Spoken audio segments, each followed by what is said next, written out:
Apple sued by customers claiming their iTunes information was sold to third parties. All right, so what's going on?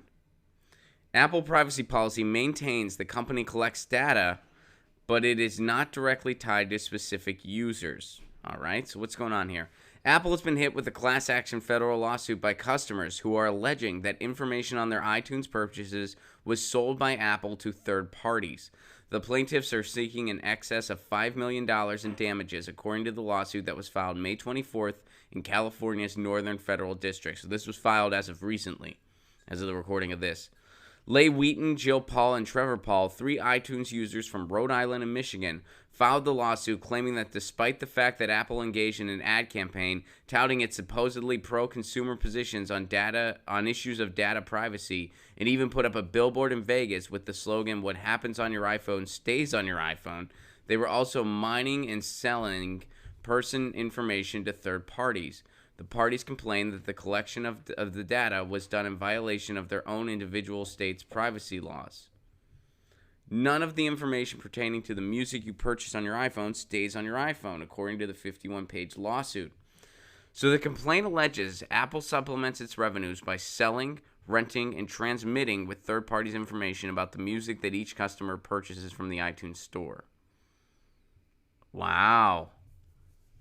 So it's talking about your music purchases, and this could be valuable. There's people that would buy this stuff, other companies that would buy this stuff, concert promoters, other digital entities could buy it, just to name a few. We can think of how this information would be useful to someone and why iTunes would sell it, which is a pretty horrible thing to do. We all know this. All right, so let's see if iTunes had anything to say so far. This is a very new lawsuit. All right, so here's what Apple says, and this is in regards to their privacy policy, according to the article. Apple's privacy policy states that it only collects non-personal information that is not directly connected to any individual users. The policy states that it collects data in a form that does not, on its own, permit direct association with any specific individual. The company policy also says they reserve the right to collect, use, transfer, and disclose that non-personal information for any purpose. Apple states on its privacy page that the information it may collect include customer activities on the iTunes Store, App Store, Mac App Store, App Store for Apple TV, and iBook stores, and from our other products and services. Apple says the information is then aggregated and used to help us provide more useful information to our customers and to understand which parts of our website, products, and services are of most interest. So basically, if they want to sell data on which artists are doing good, on which tours are doing good, or which tours might do good based on artists, based on popularity of a specific creator, they are able to do that according to their own privacy policy. What they can't do is anything personal. So wouldn't that mean if they're giving out personal buying data, they wouldn't be able to do that? Here, let's look at the privacy policy again. Non-personal information. Data in a form that does not on its own permit direct association with any specific individual. And this article is claiming that their iTunes purchases was sold on Apple. Well, I feel that definitely falls into non-personal. Even if it's just purchase information, if you then tie it to the individual, well, then it becomes personal.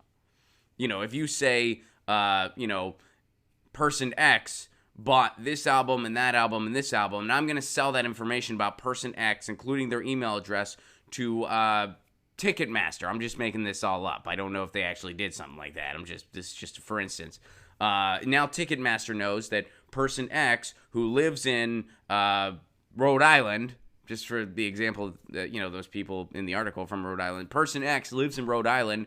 They bought an album from the Buffering Butt Plugs, who are a pro net neutrality punk band with a goofy sense of humor.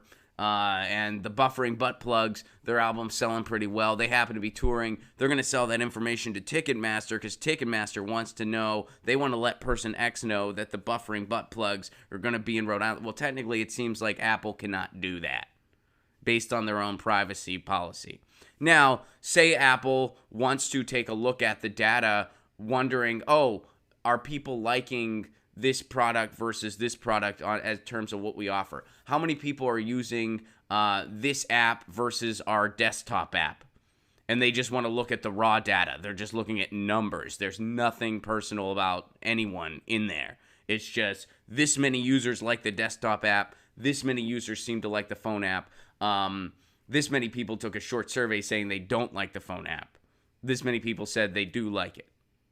Something like that they could do. There's nothing personal in there. They can't tie anything back directly to a person. But if they're actually selling individuals' purchase information based on their own privacy policy, they shouldn't be able to do that. Now, if they want to tell a record label, because again, they can transmit information that's completely non-personal. If they want to tell a record label, hey, just so you know, we sold X amount of this record, and it's just a number, well, they can do that. In fact, I think in many ways they would have to do that because of royalties and stuff like that. So that's fine. It's just a number of how many units they sold of a record. But if they say, hey, and here's the people who bought it, that they can't do. And this class action lawsuit is claiming they did do some of that stuff. They tied personal information into it. So that's my understanding of this. And if Apple did do that, then yeah, that's a violation of their own privacy policy, and they shouldn't be able to do that. Because I don't need anyone. You know, if I want to go to a show, I will seek it out. I will find it. I do not need Apple's help. I do not need Ticketmaster's help. I do not need any entity's help. That being said, I do miss out on shows all the time. That's one of the things about living in Los Angeles. It's one of those places. There's just so much going on all the freaking time. You'll space stuff where you'll be like, oh, so-and-so played last night? What the fuck? Where was I? Now, I'm not saying that I want iTunes to sell all my shit, so there's a chance I might find out about it directly through spam emails. I don't want that. I'm just saying, you know, I do seek stuff out on my own, but I'm not perfect at it. So we'll see where this lawsuit goes. Right now, it doesn't look like, according to this article, the company has responded directly. But based on that privacy policy, if they were selling individuals' buying habits tied to the individual, they cannot do that, according to their own privacy policy that we read. So we'll see what happens here. The lawsuit is still very new. And this is breaking news, but it pertains to Music Monday. So there's a little Music Monday for you. Get your news on with Ron. Don't you wanna know what's going on? We're getting our news on today. Get your news on with Ron. Don't you wanna know what's going on? We're getting our news on today. You can tweet me an article at Ron Placone. We'll go through it together and